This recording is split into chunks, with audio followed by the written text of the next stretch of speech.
Hey, I had an interest on this subject about the church in Pittsburgh making loud noise on Sunday morning, so much so that it causes the windows to vibrate and also is heard up to a mile away. So that my video that I did on that was entitled High Volume Sunday Morning Levels that Damage Hearing Yet Many Come. But let's get back to the issue at hand, which is volume levels irritating people, and yet in the name of the church. We're on Coraopolis Heights Road, where across the street is an old event center recently acquired by a company called Moses Land LLC. Back in May, Moses Land leased the property to Revival Today Church. Fast forward to this week.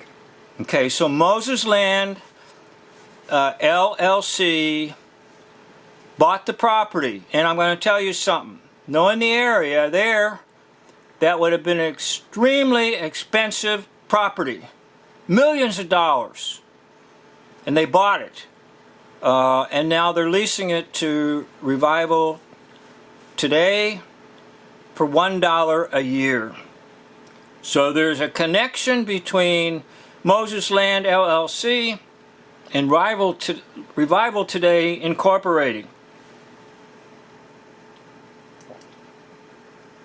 Revival is holding a week-long religious festival that definitely does not have the blessing of Moon Township.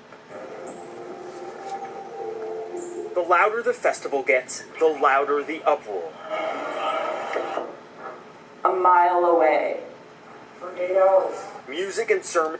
Okay, so that one testified a mile away. Now we're going to go back to this whole idea of the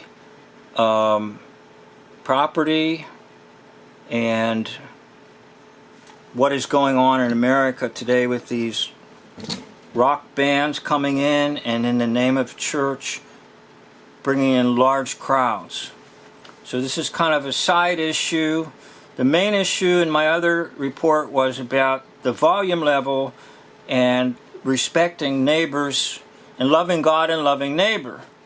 But obviously this group wasn't showing love of neighbor because they refused to tone it down after numerous warnings. Incidentally, a judge did order an injunction as of December the 19th, 2024, that they're not permitted to have outdoor services effective December 26, 2024.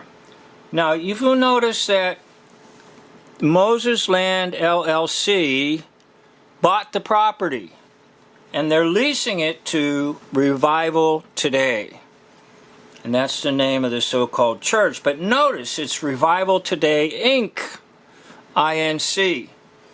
Now, having served 42 years in churches, never have I been in a church that referred to with an Inc. on it, incorporated. Now, they were incorporated, many of them, but they were incorporated under 501c3, meaning non-profit.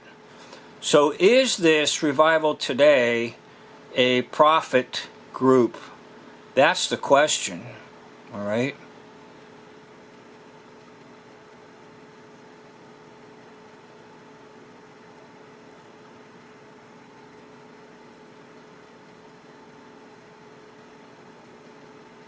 Okay, I'm looking for something here. Oh, here it is. That Moses Land LLC bought it, and they are renting it to Revival Today for $1 per year. So there's a connection, isn't there? Now I wonder if Revival Today is for profit, not a non-profit. So that's the peripheral issue, and this is the Revival Today people here, and they have so-called churches in Fort Worth, Texas, another one in Texas, and then one in Pittsburgh. Now keep in mind that this church or any church is permitted to have its beliefs and permitted to hold services. That's not a problem. That's not an issue.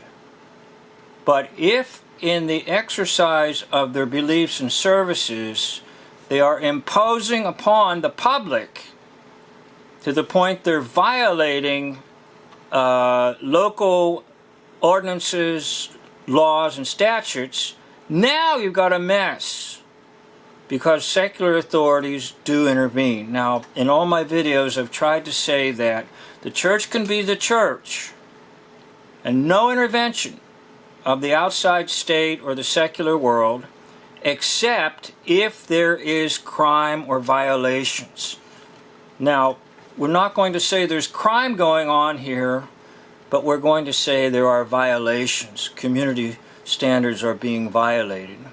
And that's basically the issue. A lot of these people on their writings about the church, they're trying to turn it into a battle with saying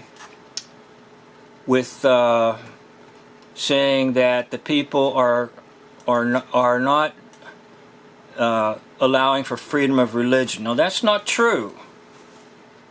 The freedom of religion is there. It's just that when their services impose on people and violate their law, their freedoms, then you have a problem. And that's where the local ordinances come in, and the local ordinances were not being respected. And not only that, there was no sensitivity to the neighbors. So obviously their so-called church is being composed of people who are coming from outside of a 1 mile or 2 mile radius. In other words, probably the folks that are right there really don't want this for the most part. Well, I hope you don't misunderstand this video. Again, the major concern is the usage of a volume of music such to the point that it is obnoxious to the community. And I might also add, not mentioning, dangerous to the individuals inside, subjecting them most likely all to some measure of loss of hearing. Blasting early in the morning and late. It's got the dogs in our neighborhood insane to add decibels. Birds are up all night as long as these people are screaming and singing. I called the police 3 times at 6:20 in the morning when they were doing a sound check. When they were doing a sound check until 11 p.m. on Saturday night. Now I understand that at some point in time they actually had services went up to about 11:30 p.m. at night. And they have kind of a local ordinance that you're supposed to have quiet time in the community after about 10 p.m. But again, the local ordinances are completely ignored, and the complaints of the people are completely ignored, and there's only one thing they want to do is increase their attendance. Now, is that the love of God? Because the love of God is supposed to be connected to with the love of neighbor and the love of self. So I'm just simply raising this and following up on it and trying to discuss how many so-called churches today are being based on something similar to this. Now, once again, if they're indoors and the walls are absorbing the sound, they can crank the volume up as high as they want. But folks out there are saying there's got to be a limit, and you've got to respect that limit. And obviously this so-called congregation did not want to respect it at all, but proceeded in defiance and insensitivity to the neighbors. So I'm sure the other people say I violently disagree with what you've said. That's fine. You leave a comment and go ahead and disagree. It's no problem with me. Thank you for watching. End of video. And what has happened?